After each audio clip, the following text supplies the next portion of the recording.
Hi friends, എല്ലാവർക്കും നമസ്കാരം. Indian മേപ്പിൾസ് ഫ്ലയറിൻ്റെ യാത്രകളിലേക്ക് സ്വാഗതം. ഇന്നത്തെ എൻ്റെ യാത്ര കേപ്പ് ജോർജ് ലൈറ്റ് ഹൗസിലേക്കാണ്. വളരെ മനോഹരമായ Cape George light house 1861 light house സ്ഥാപിച്ചത്. 1907 അത് തീപിടുത്തത്തിൽ നശിപ്പിക്കപ്പെടുകയും ചെയ്തിരുന്നു. പിന്നീട് 1968 നിർമ്മിച്ച ഈ സൈറ്റിലെ മൂന്നാമത്തെ ലൈറ്റ് ഹൗസാണ് ഇപ്പോഴത്തെ light house. Cape George light house 45 അടി ഉയരവും വെള്ളത്തിൽ നിന്ന് 404 അടി ഉയരത്തിൽ ബാലന്റൈൻ കോവിന് അഭിമുഖമായി നിൽക്കുന്നു. കേപ്പ് ജോർജ് ലൈറ്റ് ഹൗസ് കാണാൻ വരുന്നവർക്ക് വിശ്രമിക്കാനുള്ള സൗകര്യം വളരെ പരിമിതമാണ്. എന്നിരുന്നാലും കാണേണ്ട കാഴ്ച തന്നെയാണ് കേപ്പ് ജോർജ് ലൈറ്റ് ഹൗസ്.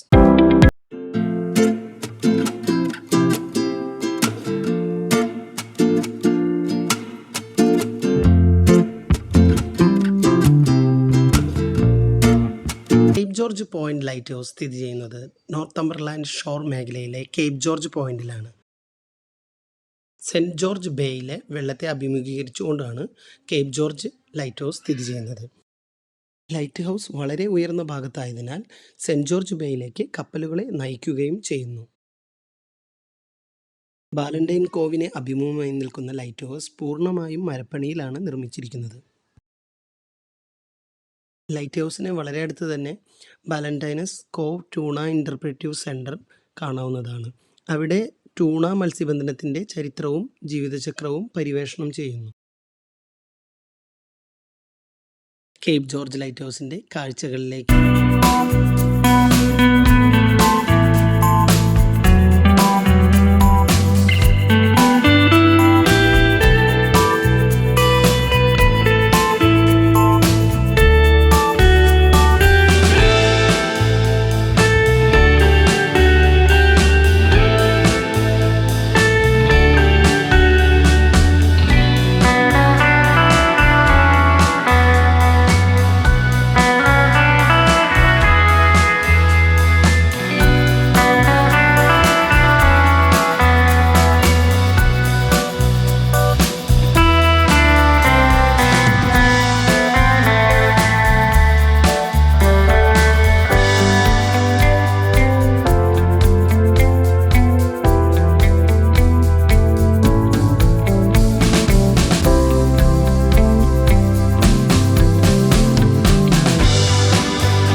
വളരെ ഉയരത്തിൽ നിൽക്കുന്നതിനാൽ തന്നെ കേപ്പ് ബ്രിട്ടൻ ദ്വീപും പ്രിൻസ് എഡ്വാർഡ് ദ്വീപും തെളിഞ്ഞ ദിവസങ്ങളിൽ കാണാൻ സാധിക്കുമെന്ന ഒരു സവിശേഷത കൂടി ഈ കേപ്പ് ജോർജ് ലൈറ്റ് ഹൗസിന് സ്വന്തമാണ്.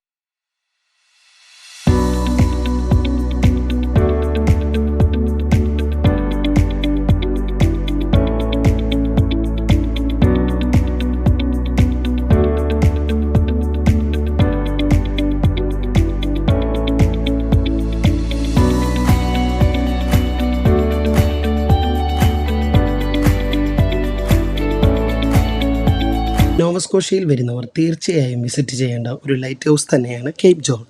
ആൻറ്റിഗോണിഷ് ടൗണിൽ നിന്ന് 31 മിനിറ്റ് യാത്ര ചെയ്താൽ കേപ്പ് ജോർജ് ലൈറ്റ് ഹൗസിലെത്താൻ വളരെ മനോഹരമായ ഒരു യാത്രയായിരിക്കും. ഈ യാത്രയിൽ ഞാൻ കേപ്പ് ജോർജ് ലൈറ്റ് ഹൗസിനെ കുറിച്ചാണ് പറഞ്ഞിട്ടുള്ളത്. ഇനിയും എൻ്റെ യാത്രകളിലൂടെ കാണുന്നത് വരെ എല്ലാവർക്കും എൻ്റെ സ്നേഹം. Please subscribe and like my channel. Signing off, Indian maples flyer in Canada.